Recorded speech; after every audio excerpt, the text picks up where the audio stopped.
everybody, and welcome to Taking Control, the ADHD podcast on rashpixel.fm. I'm Pete Wright, and right there is Nikki Kinzer. Welcome back. Welcome back, Pete. Welcome back, everyone. Well, they're probably not. No. Yeah, they've been just doing their own thing. They've been doing their thing. Yeah. Yeah. But how have you been? I've been doing great. I've had a great summer. How about have you? Oh, yeah. It's been fantastic. We traveled. We've relaxed. We got a dog. Yay. Yeah, no, there's a whole lot of positive stuff. The health changes are going well. Awesome. I have apart from the fact that my cat does not yet understand my dog, I have no complaints. And I have to tell you, because we have a dog and a cat, I don't know if they're ever really going to understand each other. So, but you can leave them in the same room together. Like, they're not going to attack one another. Well, I'm pretty much my cat's bodyguard because she's really old. She's 17. Yeah. No, actually, she is 19 years old. That is an old cat. It is. So I'm her bodyguard, and we actually don't have them in the same area just because our dog is he's 5, and so he wants to play with her. And I mean, she's a little old lady. Like, you got to be careful with her. So we do separate them, but it's because of the age difference. Now, your age difference between your cat and dog are a little bit closer, though. Yeah, we have. So our cat is mostly Maine Coon. So it's a pretty big cat, and she's 5. And our dog is 7 months, and it's a terrier mix. But given where he is and where she is, they're about the same size. And so there's no like size differential to worry about. It's not like, I mean, it would be a fair match. Yes, yeah. They'll get along just fine. I hope so. She's finally, my son has a bunk bed, so she's been sleeping up in the bunk bed for like the last 36 hours or 24 hours, not coming down. I just came down. The dog's on a walk, and she was eating. And so at least I know that she's not afraid to leave the room. Like, she'll take care of business. Has she like hissed at him yet? Yes. Yes, that happened. Gave him a flea bath yesterday, and she was on the other side of the door, the bathroom door, like staring at him. I took this picture of her like nose under the door. What's going on in there? You could really tell there's something she is not keen on, and she did hit, and she's not a hisser either. So this was fun. So anyway, enough animal talk. We are talking about transitions. Speaking of transitions, we've been on a break this month, and we are very excited to be back. I don't know about you, but I feel really good about talking ADHD after a nice little break. Yes, absolutely. And we have some great things coming up too. Some great guests are coming on our show. And so it was a nice time to kind of reflect, look at these surveys that I got back from people, what they want us to talk about, what they want to learn more about. And so, yes, it's been great. Before we get started, you know the drill, everybody. Head over to takecontroladhd.com. And if you don't know us, you can get to know us there a little bit better. You can listen to the show for free right on the website and subscribe to the mailing list, which is really the best way to ensure that you don't miss a single episode of this very show. You can connect with us on Twitter or Facebook at Take Control ADHD and call us. Leave us a voicemail at 503-664-48DD and get your voice, your thoughts, your very questions on this show. We would love to hear from you. And I think that's all the news right now. We have more news, and it's really struggling not to say it, but it's not quite ready. So consider this a teaser. More things to say later. Got it. Oh, I'm excited. Before we jump in, the kind listener Lauren has written us with some suggestions about the morning routine, and we got a bunch of comments and suggestions over the month that we were up. But this one, given the context of this conversation today, transitions, we thought would be a fun thing to read this morning from listener Lauren. So this is all about morning routines and the steps that she takes, or the thinking that Lauren takes to actually manage her morning, transition into morning. First, alarm. I change my alarm sound every couple of months so I don't get used to it and start sleeping through it. Or as soon as I do start sleeping through it, I immediately reset it. I can snooze. I assume she allows herself to snooze for 30 minutes or browse her phone for those 30 minutes. No news. I love this particular topic. Mm-hmm, yes, that is a very good one. It's a great idea to change the alarm too. I like that. That's something that we've talked about in the past. Just because you get so used to hearing it, you just ignore it and it doesn't mean anything. So if it's that new alarm sound, then all of a sudden it like wakes you up and you're curious, like, oh, what is that? So yeah. It's good. I think it's also easy to get used to the built-in alarm sounds, and there aren't all that many of them. And so, just look for apps in the App Store that give you new alarms, like different kinds of clocks that give you new alarm sounds. There are a bunch of them, I believe. And at least I use certain, meditation timers, and you can set them to go off at a certain time. And they give you different sounds that are a little bit more unique to wake up to, or something that'll allow you to wake up to music in particular is pretty handy. Some of the built-in alarms on certain platforms don't let you do that, but I love that idea. Also says, get out of bed immediately to go to the bathroom and take medications with a glass of water. She leaves the cup and medications on the counter. I have to do this before I pee, she says. I literally don't get to morning pee until I take my meds. I have a very consistent wake-up time, and weekends I only get to sleep in 1 hour max. Alarms for weekends too. Wow, she has some like major discipline here. Good for you, Lauren. Totally. That's awesome. I wish I could say I was like intentionally disciplined about this, but I think as I get older, my sleep schedule has gotten really regimented. Like I can't wake up later than my alarm has been going off for the last 10 years. You know what I mean? Like I'll wake, even if I don't set it, I'll wake up 5 minutes before it goes off. Right. Yeah. No, I'm about the same too. I don't typically sleep in too much longer on the weekends than I would during the weekday. But the summer has definitely screwed me up because my work hours do change in the summer. So I start later in the morning than I usually do, which means then I stay up later than I usually do. So the summer, it's going to be hard in the fall. Yeah. I'm going to have to retrain myself back. But this is good. She's great. That's great. And the next one also a mouth thing.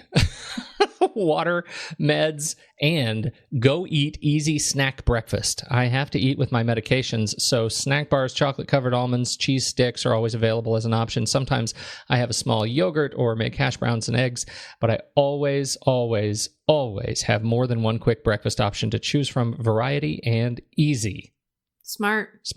Mm-hmm. Start the morning playlist. Songs that make me want to move and feel happy and are all 4 minutes long. All of them randomly play, but when I start the playlist, I check the time and I now know how many songs until I need to leave for work. Then I'm not surprised by the 5-minute alarm warning, and I get out the door alarm. Two excellent alarms in particular. Well, and there is something about music too that just gets you going, especially when you're listening to something that you really enjoy and that uplifts you. I mean, it's a great idea. And the timing here, this is really great. I'm impressed. Oh, I love it.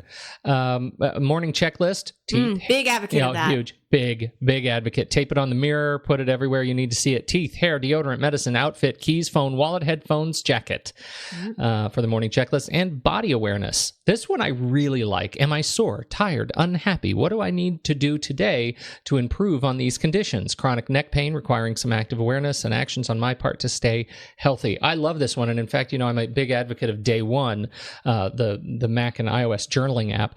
And I'm a subscriber to the service. I love what those guys are doing. And I just created a new journal for that sort of health and fitness awareness. And I make little notes each day on how I'm feeling, how my weight's going, how my diet and lifestyle are impacting my feelings. And I really live by this. I think it's great. This is one of the new things, the new regimens that I've introduced in the last month myself. So very excited to see I have a question. Yeah. I'm raising my hand. Yeah. So I know you've talked about Day One before. This is completely off. Sorry, Lauren, I'm going to interrupt this message here for a second. So I decided to start using Day One just in this last week. And I was unfortunate and fortunate to have some alone time. Which does not happen in my house very often. And I say it's unfortunate and fortunate because, I miss my family. It's very quiet when they're not around. But it was also very fortunate for me to have a couple of days where I was just it was quiet. And I decided to do some journaling, and I opened up Day One and I started. But I'm curious, when you said that you what's the premium? Like, what's the difference between what you get for free and what you pay for? Like, why would I want to pay for it? Well, I've been using Day One for a long time. And so I've been just sort of a supporter of the platform, and I paid for it the one time on the various platforms that you needed to pay for it on. And so the first thing you get from it is that, for me, I feel good about supporting developers that are doing this thing, for a living. And it's really hard to make a living when you're doing something that, you pay for software once, and for example, I bought the thing and then use it for years, and I expect them to keep it updated and secure as technology changes, but I never pay for it again. Like, as somebody who works hourly, whose life is really dependent on people continuing to pay me every month, I really value that. And so for that's the first thing that you get. You also get more photos per entry. You get more journals, unlimited journals that you can add. So if you want to sort of separate the way you're using it, instead of using tags, you can have a journal for your fitness stuff. You can have a journal for movie reviews. You can have a journal for travel or a specific trip you're taking. I set up a journal for China, when I did my China trip in March, and I really enjoy that because, at the end of it all, they also have this book service, where you can submit your journal and they'll just print a hardcover book and send it to you with your entries and your work on it. And I think that's a really cool thing. So, it also gives you end-to-end encryption. So you can encrypt all of the data as it's synced across the transom to their servers and to your other devices, which I really value, as someone concerned about security. So, that's why I like it. Your data ends up being unaffected. If you ever cancel your subscription, you can still always view, edit, you just don't get the features that you would have had, that you did have when you subscribed to premium. So that's Got it. All right. Well, thank you. You're welcome. Now I know. Yes, now you know. Right. Let's see. Back to Lauren. We have just a couple more points. She puts her lunchbox next to and on top of her purse, downloads morning playlists, queues up and downloads the morning drive and work playlist, includes music, podcasts, audiobooks, comedy, and sets an alarm for bedtime. Gentle sounds around 30 minutes before the ideal time to get to bed for at least 8.5 hours of sleep. What a great routine. Great routine. And again, in the spirit of transitions, this, I think, we're talking about major sort of big seasonal transitions, career transitions, whatever. This is, I think these transitions from sleep to wake and wake to sleep are just as important. Yeah, really valuable way to start this conversation. So transitions, here we are transitioning back to podcasting after a month off. Where is your head? Well, that's exactly where my head is transitioning back to podcasting and just, people going on vacation and coming back to their normal life and, going, soon, very soon, because August is now here. You're going to see all the back to school stuff. So people are going from summer to school. Maybe you're looking for a new job, a new home. I mean, those are kind of the bigger things. But like you said, Pete, waking up in the morning, going to bed at night, working on one project during the day and then having to switch to another one. Those are all transitions. So whether they're big or small, they can have an effect on you. And the reality is they're just not always easy. In fact, most of the time they're not. Ugh. Yeah. And a couple of things just to, educate people out there about why it's hard for ADHD. I think it's important to understand, how ADHD is affected by this. I think that hyperfocus is one of those things that can definitely, when not used for good, can get in the way of transitioning, because you may forget to transition.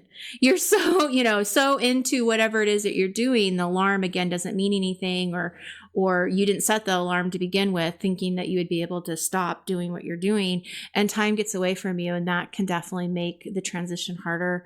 And also that executive function of getting started is definitely going to play a big part here. Maybe you're feeling overwhelmed about the next project, and so you're not really sure where to start. So you know what? Let's avoid it, right? The avoidance strategies typically do not work. Procrastination, all of those things, can again come into play. And then there's a timing issue too. Things usually take longer than what we expect. So when we do plan our day and we think, okay, I'm going to get these 3 things done in the morning, and you only completed one of them, that can be discouraging, and it can make you feel like you're behind now, and maybe you got distracted or whatever. So there's a lot of things kind of going on around transitions that I think we have to be aware of. Oh my goodness, I do too. And here's the thing. I found this little animation. For me, it makes so much sense, because this is how I see my ADHD. Yeah. It is a great. It is this little. I'm going to put it in the show notes for this on the website. So head over to the website, because it's this animation by a French artist, and it's a little drop comes down and it hits a surface, and then that one drop spawns all sorts of, like, 1,000 fissures in this surface. And it's just this throbbing, sort of like dark on white, expanding cool. web of transitions. And for me, that's, I know people have all sorts of metaphors for how they describe their ADHD, but for me, that's it. Like, I can be focused, and all of my accommodations are in, and I'm working, and I have that one drop of attention, and it's doing exactly what I need it to do. And then it hits some block and it splits into a million pieces. And that impacts how I speak. It impacts how I think. It impacts what I am working on, everything. So when you talk about hyperfocus, getting started, and timing, taken in isolation, for me, hyperfocus can be great. Taken in isolation, sure, I can get started, and even if I can't, eventually I'll come around to it. But all of those together are explosive and can really be tragic if I'm not firing on all cylinders. Absolutely. So my question before we, because I do have some ideas, of how to make this a little bit easier, but I want to know from your perspective, any advice that you have on when that happens. How do you get through it? I have to reduce signal input.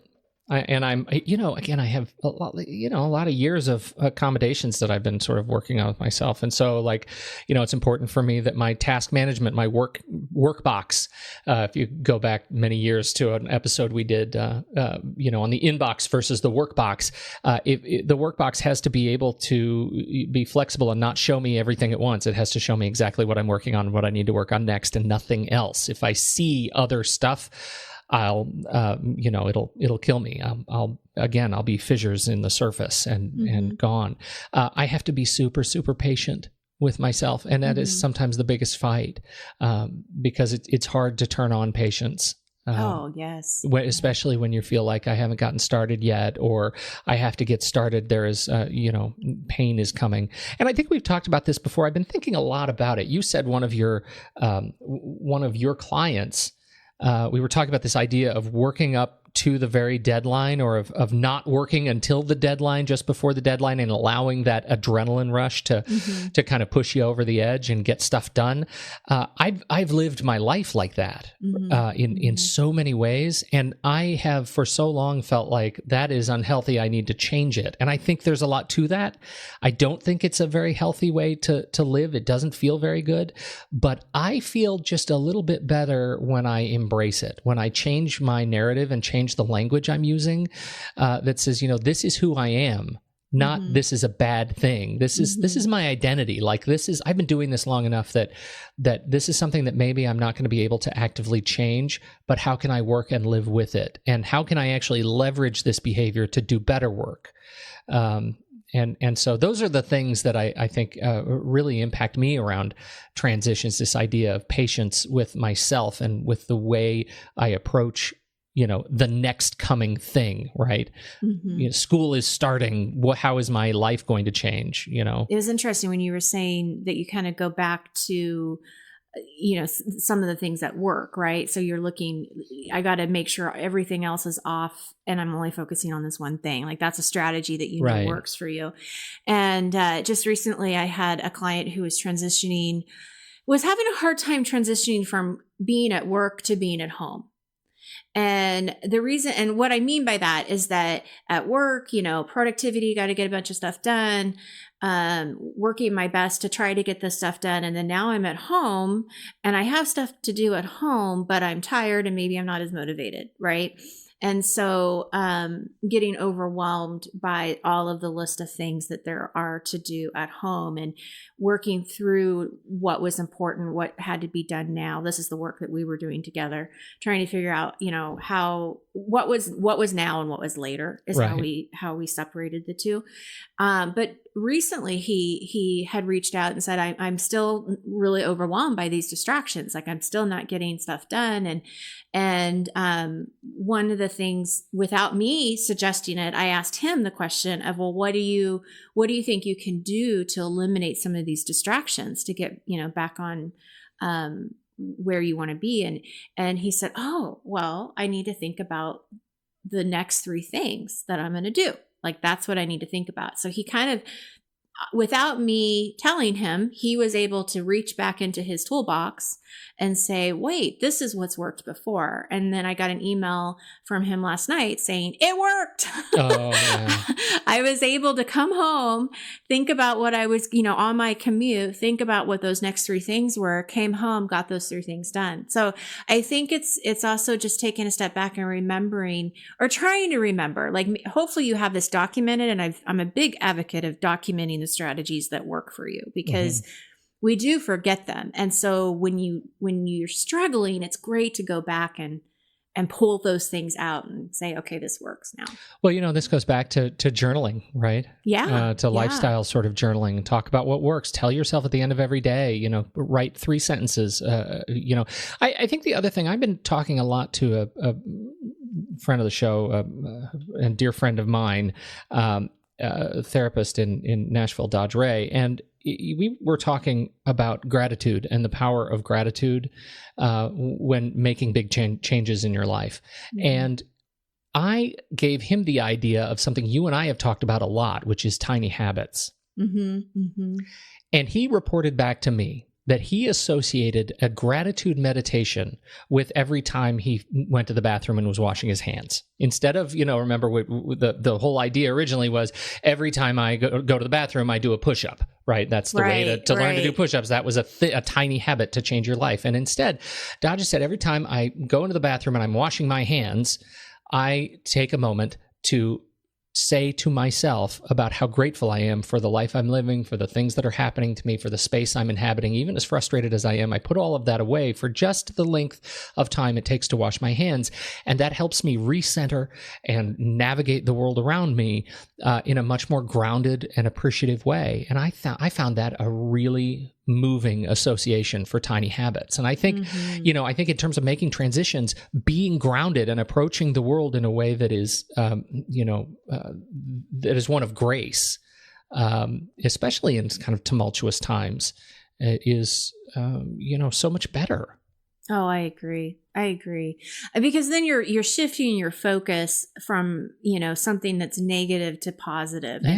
And I learned a long time ago from my mentor coach that the brain can't do both. And so if you have a choice, which we all do, we all have choices, right? Then focusing on that gratitude can make that other icky stuff, not so bad. Exactly. So I like that. Thank you. That's great. That's great. That's a great strategy. I know. Number 1 right there. Put that in the list. What's next? That's right. Well, some of the things that with transitions, especially when you kind of know they're happening, right? We know that summer's going to come to an end in about a month. We know that, if you have kids, they're going to be going back to school, and there's going to be lists, and there's going to be things you're going to need to buy and all of that. And even in that day to day, when you're transitioning from meeting to meeting, I think that one of the best habits, one of the most effective habits, and I know you practice this, is planning for it and adding that little buffer time. So what that means is not overscheduling or overbooking yourself with appointments and not having appointments back to back. And remember, at one point, I think it was in the time course that we talk about the Kramer effect. Like, you walk in like Kramer from Seinfeld. Yeah, right. and you're all rushed and you're like, okay, I'm here. And that's not a great way to start a meeting or anything. Right. So it's planning ahead, and this is not easy. I'm not pretending like it's easy, and you may need to get some help, from a coworker or a friend or your spouse or your coach, to kind of help you look at how you want to schedule your day. But having that buffer time, I think, is really important because it does give you that time to breathe and wash your hands and think about gratitude. Yes. It gives you that moment to walk outside. And especially, in Oregon, we have such beautiful summers and we just don't get the hot weather all the time. And so I make it a point every day to walk outside and just breathe in and out and listen to nature, because it's just such a beautiful time right now. But those types of things will help you at not only transitioning, but also staying focused on what you need to stay focused on, whatever that might be. Absolutely. This is my tip about the hyperfocus, because like you said, it can be a really good thing. Right? I mean, hyperfocus can be a superpower if you use it correctly, but it can also be a huge downfall. And I think that if you rely only on an alarm to try to get you out of hyperfocus, that might not be as successful as if you actually have somebody call you or have somebody come into wherever you're at, your home, your office, whatever, and say, hello, Pete. Yeah. Right. You have asked me to, tell you that it's 10 minutes to noon. And so having that person is so much harder to say no to than the alarm. And so that's something to think about if you're trying to break that hyper focus, is to really have a person rather than just the alarm. What are your thoughts on that? Yeah, I agree. I think when I'm really struggling, it's largely when I don't have somebody else to kind of mirror their work pattern. And I work out of my house, my home office, but so does my wife. And when I'm most productive, it's when she's here and working and focused, and I find myself just doing what she's doing. Oh, right. Yeah. And she's your body double. Yeah, she's my body double. And I don't even tell her that that's my behavior, but I am much more productive when she's there. And when when you say ask someone to be your alarm, sometimes you don't even need to ask. Yeah. Just be in that space. And when they change context, so can you. Right. And that works for me too. But definitely, I mean, I think a human alarm, somebody that you're forced to engage with, somebody that you're forced to, you're going to be forced to be in a position of either lying to them and telling them, oh yeah, I'll stop in a minute, or oh yeah, no, I'm totally paying attention. Right. Or you have to come clean. That's a place that you can find yourself getting ahead when you put that little bit of extra social pressure. So this is kind of a random story, but it came to mind when you were talking about that. I had somebody tell me that they had some people come in to do a remodel. And I think they were remodeling their kitchen, if I'm correct. And every time they came into work, that's when she would work. Like she had a bunch of she went through the paper solution, my online course. Sure. So she was going through the steps of that. And so when they were coming into work, she would actually be working on the paper solution. And she realized it's like, well, they're my body double. Because they don't know. They don't even know it. They don't know it. But while they're working, I'm working. And then when they leave, I'm done. Oh, that's so good. So yeah, creative. I mean, that it's a good way of looking at it. We got a couple of bigger transitions, right? Because this is summer and we've got vacations and kids going to school. How do you handle that? Yeah, I think that the vacation, and I learned this early on for myself, and I think it's important for everybody. When you go on vacation, I know we tend to want to, use every single day to the fullest, but I definitely think it helps to have a transition day. So if you are on vacation for a week and say you leave on Saturday, I highly suggest that you come back on Saturday, not Sunday, and start your workday on Monday. I think having that Sunday of where you're just home, you have a whole day to unpack, you can do your laundry, you can go to the grocery store, you can get whatever you need for your pets. Like you can kind of regroup yourself and giving you that day to do those things. It's really hard if you come home on Sunday night and you have to go to work the next morning to transition. I mean, it's really difficult. You know what? I would say that if you are somebody who is a return Sunday, work Monday person, and you just try returning Saturday with a break day, you will never go back. I agree. It's so rewarding to have just the extra time to breathe. Yeah. And it's transition time. Yeah. I mean, it is time to, go from vacation mode to, okay, back to normal life. I mean, yeah, for sure. So that's the thing I would really encourage you for vacation, which a lot of people are taking vacation now. And I think if you have kids going back to school, and Pete, you can chime in. This is tough because I have waited to the last minute to buy school supplies, and I really screwed ourselves because everything was gone and we had to go to the expensive office store to buy pencils that were like, I swear, $20. I mean, so I can't say that I'm like 100% on this because I do tend to procrastinate when it comes to the kids going back to school. I am that mom that really like, I hate this time because I really like having my kids home. And I really love summer. And so it is hard. It's hard. I don't know. I feel like I'm probably not the one to talk about this. So Pete, please share your expertise on us going back to school. Oh not my us, gosh. but our kiddos. No, I am probably not either because I also hate this time, but I am an avid Amazon back to school shopper. I'm sorry. That's a great idea. Yeah, I never thought about that. Oh, it's huge. And you know what else is great? That they have this thing where you sign in at back to school season. This little pop-up will come up and it'll read where you are, and it'll say, hey, do you want to support this particular school? For every purchase, we'll drop back a few pennies toward the school that you're buying for, right? And we've always done that with our elementary school and middle school and now high school, and it just sort of feels good. And I can't go out to Office Depot again. I can't during back to school time. I am too, honestly, it's not because of anything I feel about Office Depot. It's one of my very favorite stores in the world.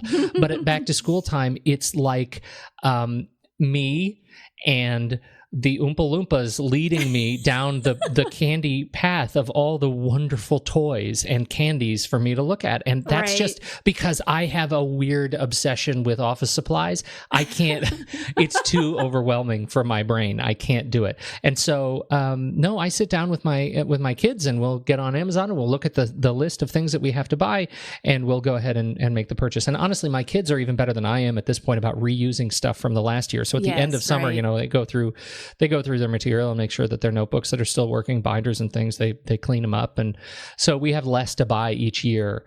I'm Amazon for the win. That's what I'm doing. And I never even thought of that. Isn't that crazy? And that's what's so cool is that they can sit down with me and pick it out. And everything is there. The specific model numbers, everything they need is there. And it comes within a couple of days. Wow. You just changed my life. Because I have this memory of this, just looking at the school supplies. And yes, it's so particular about what they need. And then me looking at the aisles and I can't find it. Yeah, totally. It's so annoying. Or something is out. So you have to go to like 3 different stores. Yeah. Not anymore, crazy. Nikki Kinzer. Not anymore. Thank you, Pete, right? Sometimes I've had this pushback. I told somebody, I'm shopping on Amazon for school supplies. And like, oh, you don't support the local economy. Come on.